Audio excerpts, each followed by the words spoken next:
Oknum Kementan korupsi sebesar 44,5 miliar. Waduh, kok bisa ya? Berikut kronologinya.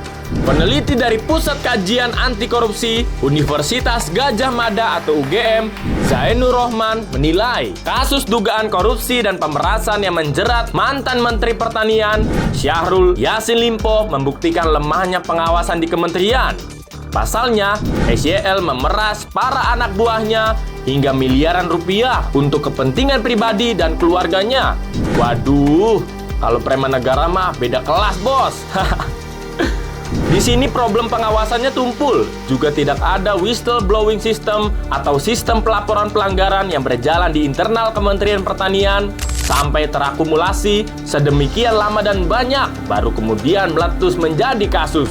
Kata Zainur dalam program Sapa Indonesia Malam Kompas TV, Selasa 30 April 2024. Berkaca dari kasus SYL, menurut Zainur perlu dilakukan evaluasi mengenai pengawasan di internal kementerian, bukan hanya di Kementan. Zainur khawatir hal serupa juga terjadi di kementerian lainnya atau pemerintah daerah. Zainur juga berpandangan perlu adanya evaluasi mengenai pendapatan yang diterima para menteri. Ada menteri yang pernah mengeluhkan gaji mereka rendah di kisaran 20 juta rupiah per bulan. Namun, sedianya setiap bulan para pembantu presiden menerima dana operasional menteri atau DOM bernilai ratusan juta rupiah.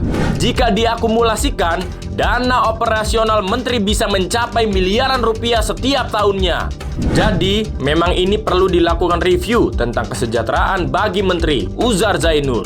Perihal DOM tersebut diatur dalam Peraturan Menteri Keuangan atau PMK nomor 268 PMK 05 2014 tentang tata cara pelaksanaan anggaran dana operasional menteri pimpinan lembaga.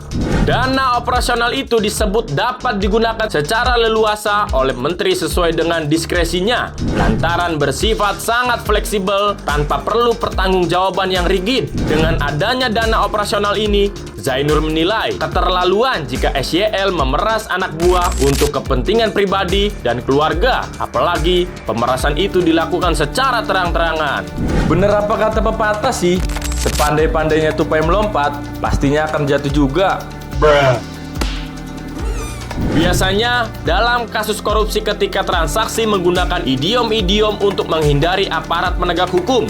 Tetapi, dalam kasus ini, sepertinya tidak ada tedeng aling-aling. Semuanya disampaikan dengan sangat vulgar, kata Zainur.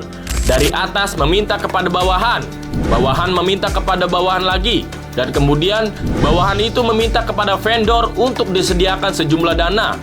Ditukar dengan paket-paket pekerjaan, mungkin barang atau jasa di Kementerian Pertanian, lanjutnya. Zainur pun menilai kasus korupsi dan pemerasan yang melibatkan SYL sangat banal. Menurut saya, sangat tidak patut dicampurkan dengan kepentingan kedinasan. Misalnya, skincare untuk anak dan untuk cucu, beli emas untuk kondangan, atau untuk mencicil kartu kredit. Ini menunjukkan perilaku korupsi yang sangat banal, tuturnya. Kalau korupsi yang 271 triliun itu sangat banal nggak sih, Pak? Sebelumnya diberitakan, mantan Menteri Pertanian Syahrul Yassin Limpo atau SYL diduga menggunakan uang Kementan untuk memenuhi kepentingan pribadinya. Uang Kementan tersebut juga disinyalir mengalir ke istri, anak, hingga cucu SYL. Hal itu diungkap oleh sejumlah saksi yang hadir dalam sidang kasus dugaan pemerasan dan gratifikasi yang menjerat politikus Partai Nasdem tersebut. Kepentingan pribadi yang dimaksud misalnya untuk membayar pembelian mobil anak SYL, pembelian kacamata SYL dan istri, pembiayaan operasional rumah dinas, sunatan cucu, hingga ulang tahun cucu. Waduh, kok sunatan cucunya sih? Gimana kalau bapak aja yang disunat? Loh, gak bahaya tak? SYL juga disebut pernah meminta Kementan untuk membayar tagihan kartu kredit, uang bulanan istri, membayar cicilan mobil, skincare anak dan cucu, emas hadiah kondangan, pemeliharaan apartemen, hingga biaya dokter kecantikan anak SYL. Adapun dalam perkara ini, Jaksa Komisi Pemberantasan Korupsi atau KPK menduga SYL menerima uang sebesar 44,5 miliar hasil memeras anak buah dan direktorat di Kementan untuk kepentingan pribadi dan keluarganya. Atas perbuatannya, ex-Menteri Pertanian Syahrul Yassin Limpo terancam 20 tahun penjara. Jangan pandang bulu ya Pak Hakim. Sederet dari kasus ini, ribuan warganet turut mengomentari perihal kasus tersebut. Salah satu contohnya dari akun @alexsilalahi, berikut komentarnya. Sahkan UU Perpasan Aset dan sahkan hukuman bagi koruptor. Serta ada juga komentar yang sangat geram dari akun @jaufirman.